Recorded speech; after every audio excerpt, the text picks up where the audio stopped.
Oui, la question que vous posez est importante parce que je pense que c'est l'article 67 de cette Constitution qui fixe les conditions d'éligibilité à l'élection présidentielle et qui détermine toutes les conditions que vous venez d'évoquer.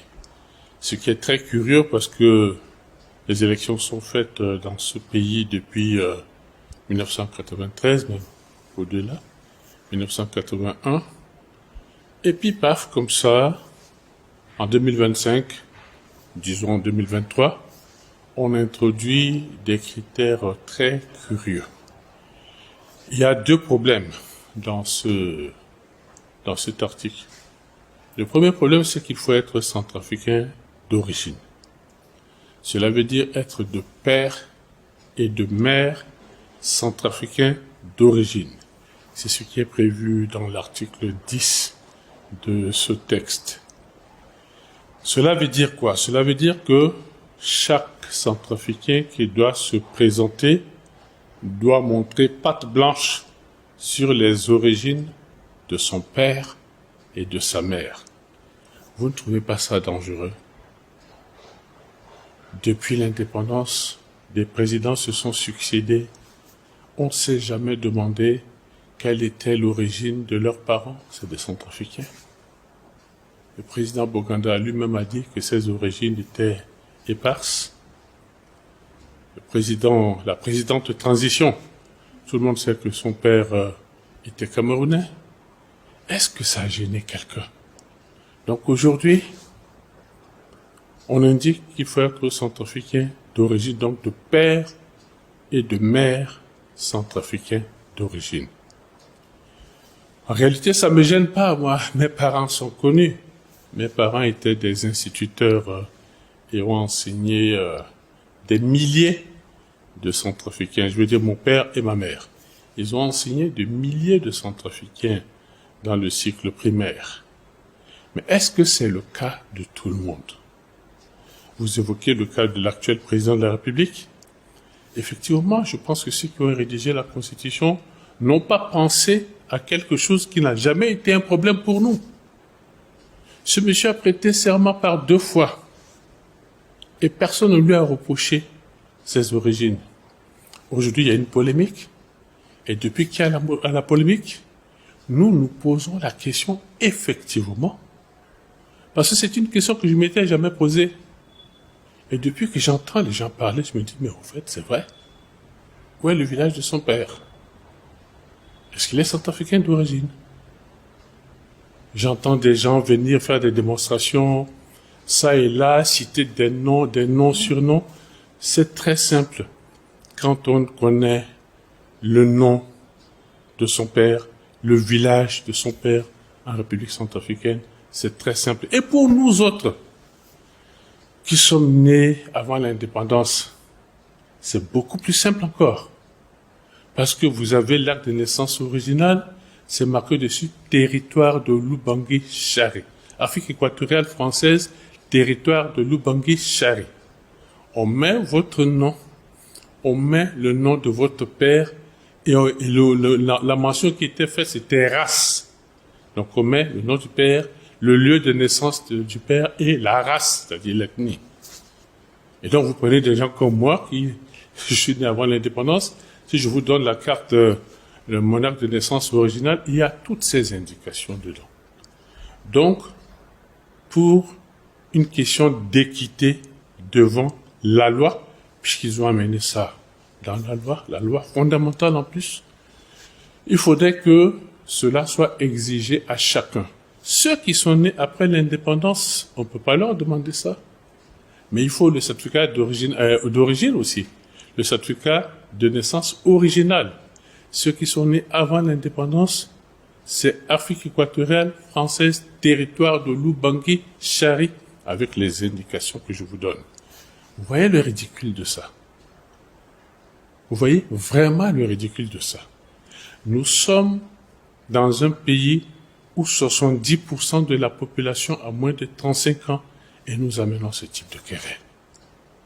Nous sommes dans un pays où tous ces jeunes qui ont grandi peuvent avoir une maman venant du Tchad, du Cameroun, du Gabon, de tous les pays voisins, ou même d'ailleurs, même des Français. Vous voyez, sous le président Bokassa, il y avait beaucoup de ministres dont l'un des parents était français.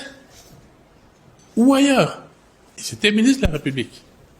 Aujourd'hui, ces gens-là ne peuvent plus avoir accès à une haute fonction civile ou militaire. Est-ce que c'est pas dangereux? Qu'est-ce qui est derrière cela? Et donc, le président de la République, aujourd'hui, est la première victime de cet article 67. Parce qu'il faudrait qu'il montre patte blanche. S'agissant de la double nationalité, la démarche à faire, c'est quoi? C'est introduire une demande de renonciation à une nationalité. C'est une démarche administrative simple. Mais comment peut-on renoncer à sa naissance? Comment quelqu'un dont le père est d'un autre pays peut renoncer à ce père-là quand il a plus de 60 ans maintenant? Vous voyez que c'est des articles, on a amené dans ce pays des problèmes qui auraient pu être évités. Et on crée une situation de quasi-blocage, parce que c'est sérieux cette histoire d'origine, de naissance. Il faut que tout le monde montre par patte blanche.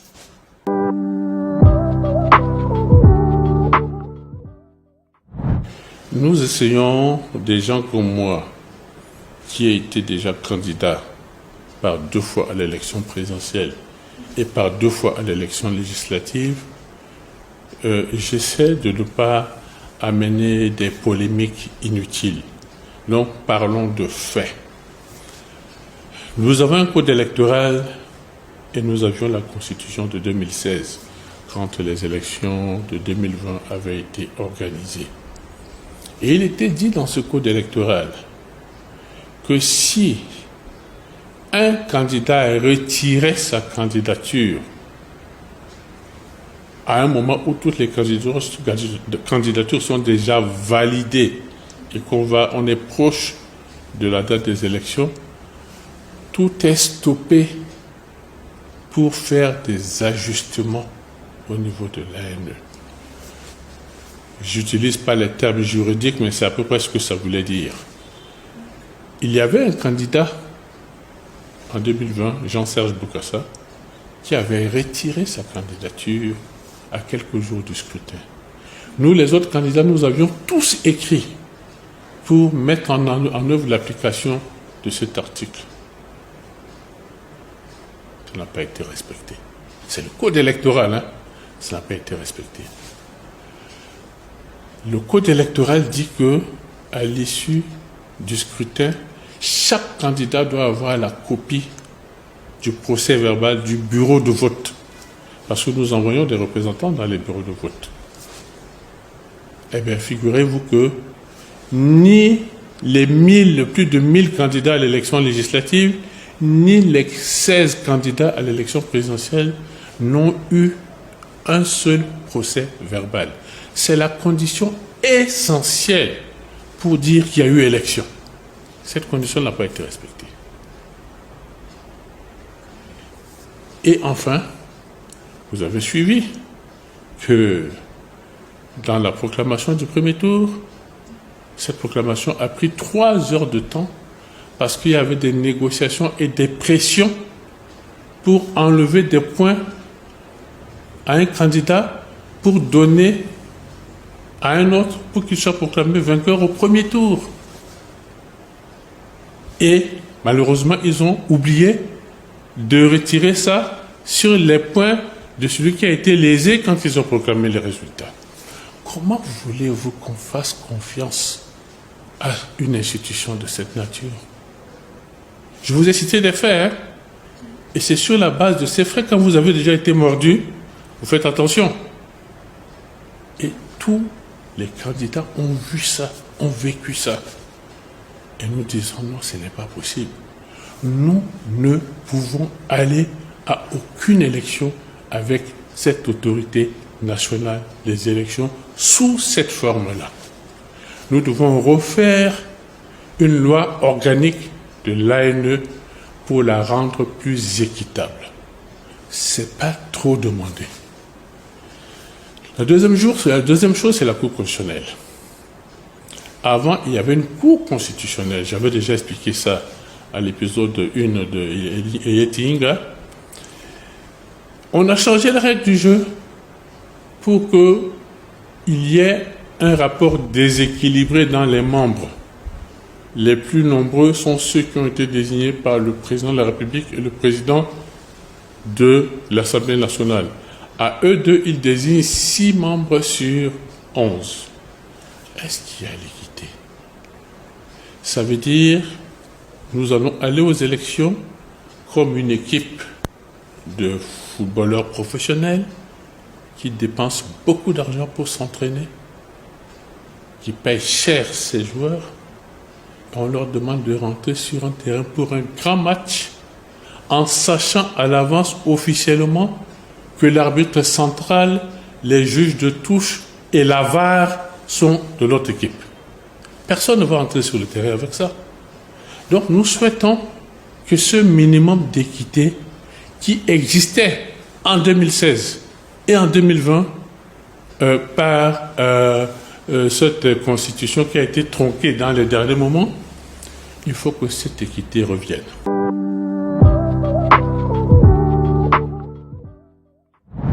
Là également, il y a plusieurs faits. Le premier fait, c'est toujours le code électoral qui indique, je crois, en son article 18, que la liste électorale doit être prête au moins 1 an avant le scrutin. Nous sommes en mai. Et vous savez que même jusqu'à fin mai, la liste électorale ne sera pas prête.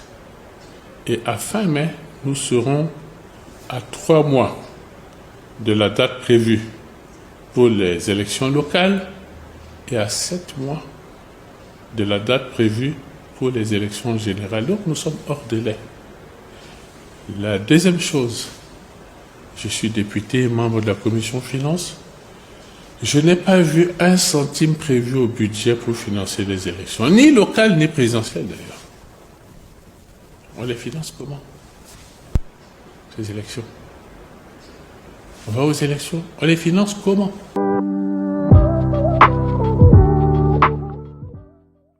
Écoutez, nous ne demandons pas l'aumône. Nous sommes des hommes politiques.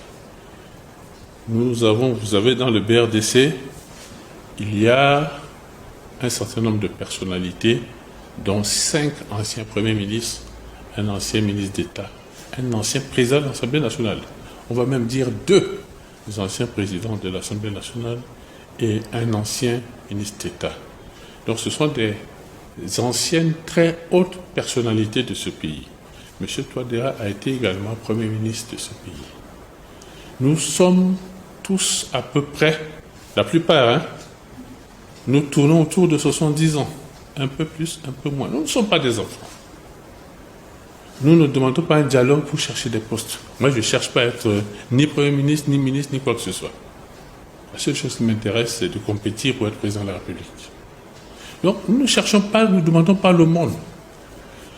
Les premières questions que vous m'avez posées vous permettent de voir qu'il y a des vrais problèmes dans l'organisation des élections, dans la validation des candidats, y compris l'actuel président de la République, et dans les délais pour organiser les élections, et dans la transparence par rapport à l'état actuel de la composition de l'ANE et du Conseil constitutionnel.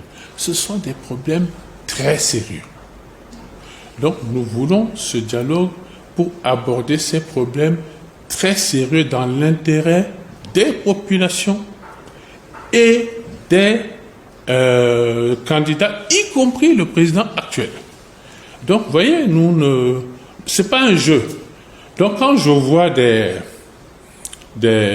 personnes qui se réclament du pouvoir et qui n'ont de légitimité que la petite signature du président, la signature du président, elle n'est pas petite. Sans cette signature, ils n'ont aucune légitimité.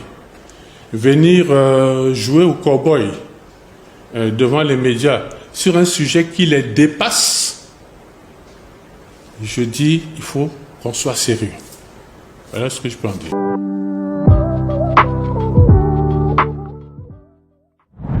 Ah oui, absolument. Elle m'a coûté la victoire. Vous voyez que je ne m'attendais pas à ce qu'il y ait ce changement de cap dans la décision de mon partenaire politique. Et donc, j'ai eu peur parce que je me suis dit, si je me déplace pour faire campagne alors que quelqu'un avec qui j'ai eu un accord, jusqu'à présent c'était un accord verbal, hein, j'ai eu un accord verbal de soutien politique. Si je me déplace, compte tenu du fait que ces groupes armés sont partout dans le pays, je vais me faire buter ou je vais faire brutaliser mon équipe de campagne. Donc, je n'ai pas bougé de Bangui. On avait déjà payé l'avion pour faire le tour du pays, mais chaque jour on annulait les vols parce qu'on avait peur de ne pas revenir vivant. Vous voyez. Ben, malgré ça, tout en restant assis chez moi, j'ai quand même eu 31%. Donc, ça veut dire que si j'avais fait campagne, peut-être que les résultats auraient été largement différents. Donc, oui, c'est un accord qui ne m'a pas été bénéfique.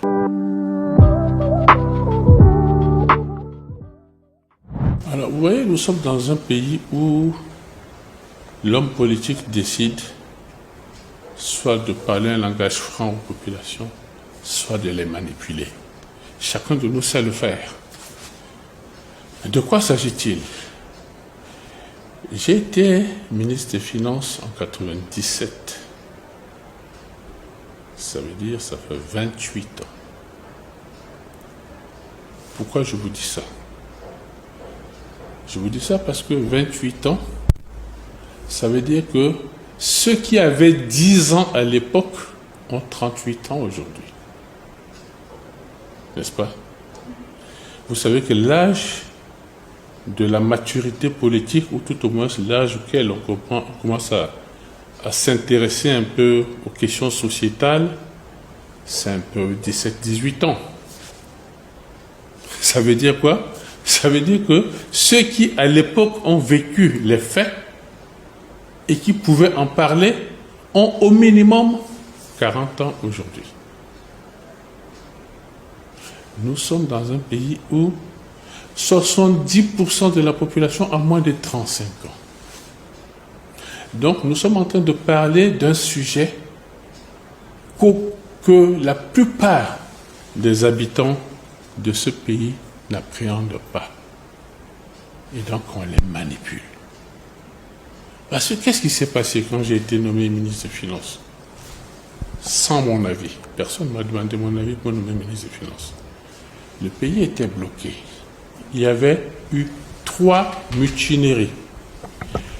Et pour ceux qui sont plus âgés et qui connaissaient la ville de Bangui en 1997, il y avait beaucoup d'usines. Dans la sortie sud de Bangui et dans la sortie nord de Bangui. Et même PK4 et tout ça. Toutes ces usines ont été détruites pendant les mutineries. Et donc, les plus gros contribuables de l'État ont disparu. Des métiers, c'est-à-dire des emplois, ont disparu.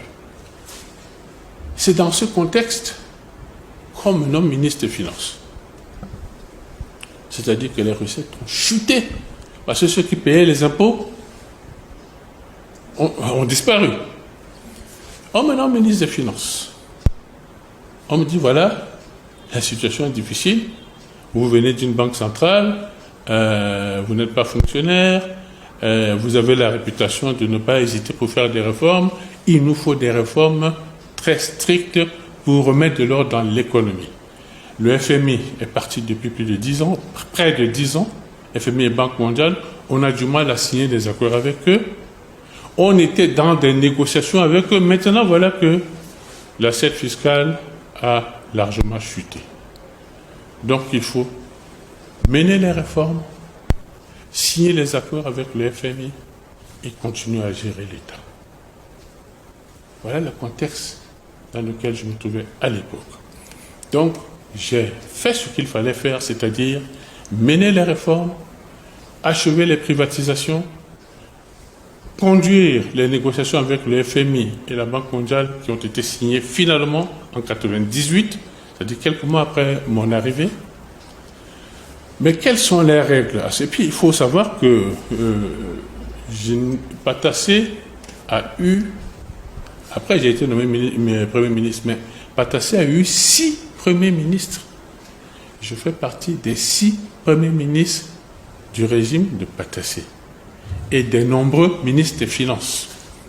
Je suis arrivé, des réformes avaient été entamées qui tournaient un peu à vide. Je les ai conduites à terme. Mais une fois qu'on a signé avec le FMI et la Banque mondiale, qu'est-ce qui se passe? Elles ont des règles. Les règles disent que tant que vous leur devez des arriérés, elles ne décaissent pas. Or, les accords, c'est pour avoir de l'argent de ces institutions qui permettent de débloquer les financements des autres institutions, BAD, et puis même les bilatéraux. Donc, il me fallait rembourser des arriérés accumulés depuis 1989, c'est-à-dire depuis le temps de Kolingba. Il fallait que je règle ces arriérés pour donner une chance à ce pays. En même temps, continuer à faire fonctionner l'État, c'est-à-dire les routes, les hôpitaux, les prisons, et l'État fonctionnait. Mais les salaires étant le poste le plus important, il nous arrivait des moments où il fallait faire un arbitrage. Soit on ne paye pas et tout s'arrête, tous les efforts qui ont été faits là s'arrêtent, soit on paye et il y a une nouvelle accumulation d'arrivées. Il fallait prendre des décisions courageuses. J'ajoute que quand le président Patassé est arrivé au pouvoir, il y avait 13 mois d'arrivée du régime de Kolingba. Le régime de Patassé a décidé de geler ces 13 mois et de commencer de faire peau neuve. Et au fur et à mesure des problèmes, donc des mutineries, les arriérés ont commencé à s'accumuler. Ils ne se sont pas accumulés seulement avec moi. Je suis venu trouver un certain nombre d'arriérés. Il y a une continuité de l'État. Et donc j'ai poursuivi les réformes jusqu'à ce que je me rende compte quand j'étais Premier ministre que c'était trop. On nous étouffait. Et donc je me suis rendu à Prague. Ce que je vous raconte est un peu long, mais ça vous permet de comprendre. Je me suis rendu à Prague aux assemblées annuelles du FMI et de la Banque mondiale. En tant que Premier ministre, mais ministre de l'économie et des finances. J'étais accompagné des ministres délégués. J'ai provoqué une réunion de haut niveau avec le directeur général du FMI et un vice-président, le vice-président Afrique de la Banque mondiale. Et j'ai tapé du poing sur la table en disant « Trop, c'est trop, vous nous étouffez. Nous avons tous fait les mêmes études d'économie. Ce que vous êtes en train de faire, je ne comprends pas. » Après cette réunion, cela a provoqué une réunion à Paris en janvier où j'ai été invité. Le ministre des Finances du Rwanda qui sortait du génocide de 1994 a été invité. Le ministre des Finances du Congo qui sortait de la guerre civile de 1997 a été invité. Et nous avons exposé nos difficultés de pays post-conflit. Et cette difficulté, j'ai beaucoup parlé parce que j'ai fait toutes ces réformes-là. Tout ce qu'on m'a demandé, je faisais. On ne faisait que nous asphyxier avec les arriérés. Donc, ils ont compris ça et ils ont mis en place un mécanisme pour aider les pays post-conflit à rembourser leurs arriérés. Et ce mécanisme, c'est avec leurs propres bénéfices. Et moi, j'en ai pas bénéficié parce que j'ai fait les négociations et je suis parti 2 mois plus tard. J'ai d'ailleurs des lettres de remerciement de la part de ces vice-présidents qui me disent c'est dommage que vous ne soyez pas là pour en profiter. Donc, ceux qui m'ont succédé ont profité de ce mécanisme. Il fallait que je mette de l'ordre dans les finances publiques. J'ai mis de l'ordre jusqu'au bout. Et quand je partais, les arriérés accumulés depuis l'ère Patassé jusqu'à mon départ étaient d'environ 10 mois quand je partais, auxquels s'ajoutaient les 13 mois gelés sous Kolingba. Donc quand j'entends qu'on m'attribue 40 mois, 23 mois, 30 mois, enfin, c'est ces petits manipulateurs qui eux-mêmes ne savent pas de quoi ils parlent, hein, mais c'est une chanson. Et puis le pire des bêtises, on dit que l'idiotie ne se soigne pas. Ils disent, s'il vous plaît, que chaque fois que je paye le FMI me retrocédait 10%. Et d'où, monsieur, 10%. 10% des rétrocessions du FMI de la Banque mondiale. Ça veut dire que vraiment, les ministres des Finances du monde entier sont riches. Mais pourquoi est-ce que l'actuel ministre des Finances ne bénéficie pas de ça? Pourquoi ceux qui l'ont précédé ne bénéficient pas de ça? Pourquoi ça n'a touché que M. Delogele? Vous voyez, l'idiotie ne se soigne pas. Et apparemment, beaucoup de hauts responsables qui portent pourtant le titre de ministre s'associent à cette idiotie.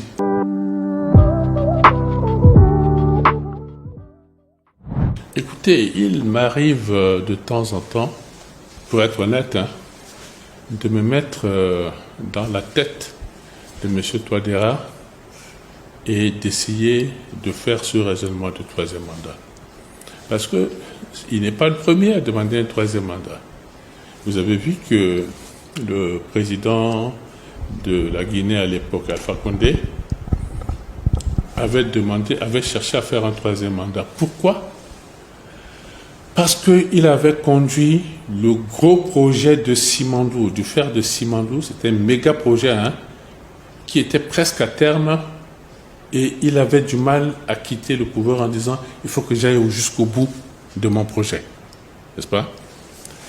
Le président du Sénégal, Macky Sall, avait cherché à avoir un troisième mandat. Le raisonnement qu'il a tenu, c'est « ça fait 10 ans que je négocie pour que le Sénégal démarre enfin son exploitation de gaz et de pétrole. C'est presque terminé et je ne vais pas en profiter. Il faut que je conduise ça jusqu'au bout pour mettre en place des projets auxquels je réfléchissais en faisant ces négociations. » Vous avez maintenant le président de la Côte d'Ivoire, Alassane Dramane Ouattara, qui apparemment va faire un 4e mandat. J'ai fait tellement d'autoroutes, d'universités, j'en ai d'autres, j'ai beaucoup de projets en tête. Tant que Dieu me donne encore la force, j'aurais aimé terminer ça. Revenons à la République centrafricaine. Il veut un 3e mandat pour faire quoi? Tout a reculé. Il a un bilan, pas de 0, mais de moins. Il veut faire quoi? Il y a des moments où, en tant qu'être humain, vous vous dites, arrêtons les frais, arrêtons les dégâts, laissons la place pour qu'un autre vienne réparer. Reconnaissons qu'on ne peut pas. Arrêtons, on a suffisamment accumulé. Vous savez, nous avons le même âge avec le président. Il y a une énorme différence entre son patrimoine d'il y a 9 ans et son patrimoine maintenant. Il a encore combien d'années à vivre? 20 ans, 30 ans, 40 ans? Il a de quoi vivre 200 ans. Si ce n'est que ça.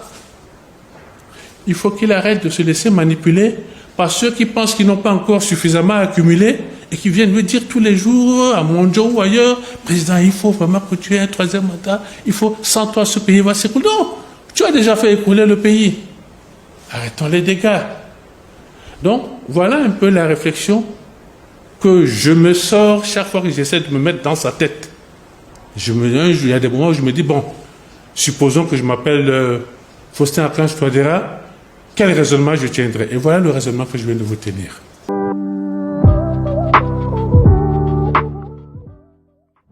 Ça sera le désastre, l'enfer pour les Centrafricains.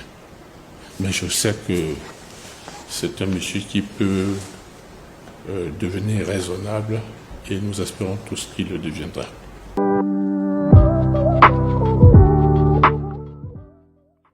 C'est vrai que pour répondre à votre question, il y a plusieurs préalables. Le premier préalable, c'est que je suis dans l'opposition et que l'opposition a une ligne de conduite par rapport à tout ce qui se passe en ce moment. Tant qu'il n'y a pas une nouvelle ANE, tant que la composition de la Cour constitutionnelle, du Conseil constitutionnel n'a pas été revue, il n'est pas question que nous parlons des élections. Je vous ai dit, c'est pas la peine de rentrer sur un terrain où tout est fait pour que vous perdiez. Donc, il y a ça. C'est la position de l'opposition démocratique centrafricaine et je suis membre de cette opposition. Vous voyez? Donc, c'est prématuré de parler de candidature. Une fois que ça sera réglé, il faut que mon parti désigne son candidat. Et il faut que je sois candidat à la candidature de l'URCA. Donc, il y a des préalables, nous sommes organisés, ça ne dépend pas de M. Delogele, et ça ne dépendait que de moi, c'est juste... bon, mais ça ne dépend pas que de moi. Donc, il faut nous sommes... Et puis, nous ne faisons pas ça pour notre propre personne, nous faisons ça pour une nation, pour l'avenir d'un pays. Donc, il ne faut pas jouer à celui qui ne fait le jeu que pour sa petite personne. Donc, je suis discipliné sur ces questions.